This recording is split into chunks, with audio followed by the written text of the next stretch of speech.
This time I will be showing you how to shift solve. So before we can shift solve, we need to know what shift and alpha are on the calculator.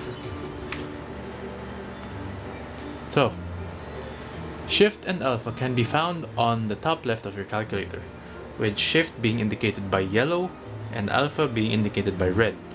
So let me show you where they are on the calculator. Let's turn it on.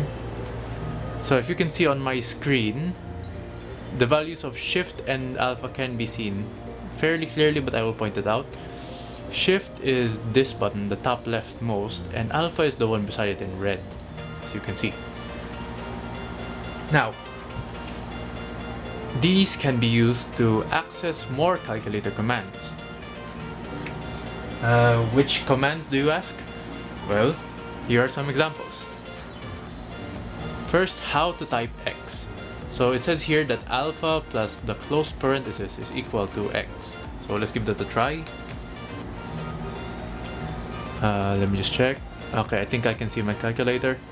So how do we get x? It says here alpha plus parenthesis. So let's try it. First press the alpha button, that should be there, and then press the close parenthesis, that's this. There, that's the value of x if it can be seen. This will come out as x. There we go. Next, here's another one. How to type x cubed. This one says it is shift plus the x squared button to get x cubed. Let's give that a try. There we go. If it can be seen, let's press shift plus x squared. There, now it's looking for a number, but you can almost see that it is cube. So let's say 3 cube and you get 27. Next, now that we know that, we can now properly talk about shift solving. So, what is shift solve? Shift solving is used to solve for unknown variables such as x. So how do you use it? You can press it on the calculator using shift plus calc. I will show you that in one moment. But also take note that the value of answers will change depending on what value is assigned. I will get to that in the example later, but first, shift plus calc. Let me show you that on the scientific calculator. There we go, it's on the light. So when we try it, we'll be using shift plus calc on my calculator on a Casio brand. Shift plus calc. So let's move on to our example so I can show you how. Example. 0.80 over the quantity of L over 2 minus 20 squared is equal to 0.11 times L all over L over 2 squared. Now we need to find the value of x1, where the assigned value will be 0, and x2, where the assigned value will be 50. Now, why are there two x's? That would be because it is a quadratic formula. The highest value would be squared. So that would be why there are two values of x. So let's move on to how to solve it. So we solve using shift solve. L is equal to unknown, and unknown is equal to x. So by logic, L is equal to x.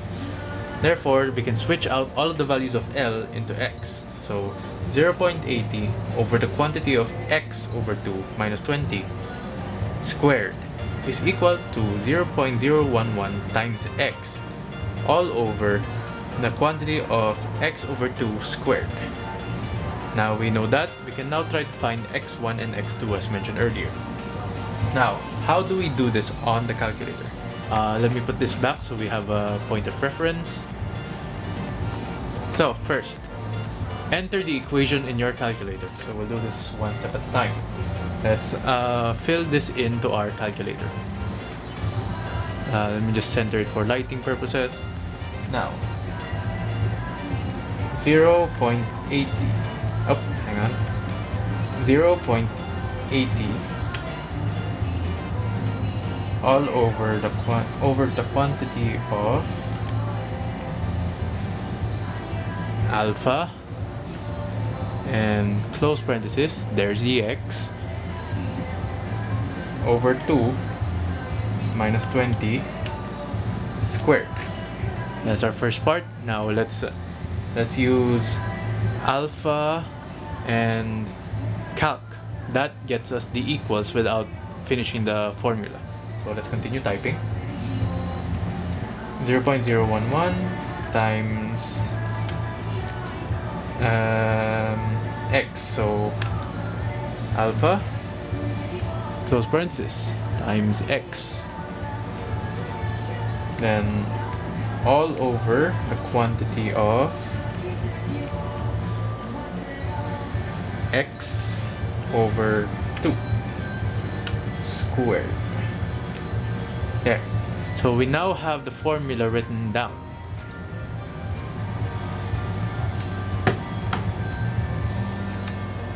So let's go check the instructions again. Press shift plus calc or shift solve. So let's show it. Shift plus calc. For me it shows this. Don't mind this yet. Now identify which digit to start searching for x, or you can just press equals and it will automatically assume the value of 0 first.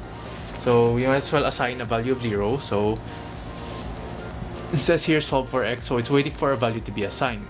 So let's put the value of 0 and press equal. Now let's give it one moment as it is calculating. So as you can see, it's taking a bit because it's processing all the numbers it can in between from the 0 to get the value of x that will fit the needed value. And lo and behold, the value is 11.314. Okay, so that is x sub 1 because the assigned value is 0. So we know that now. Now let's try again. So we don't lose the formula, we can just go back here, press shift solve again.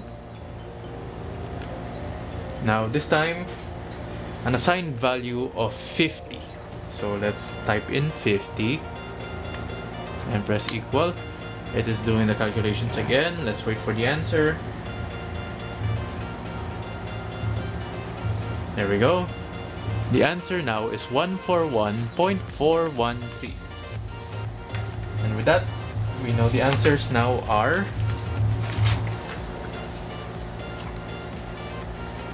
x sub 1 is equal to 11.314 as mentioned earlier when it is at 0, and now x sub 2 is equal to 141.413 when the value is 50.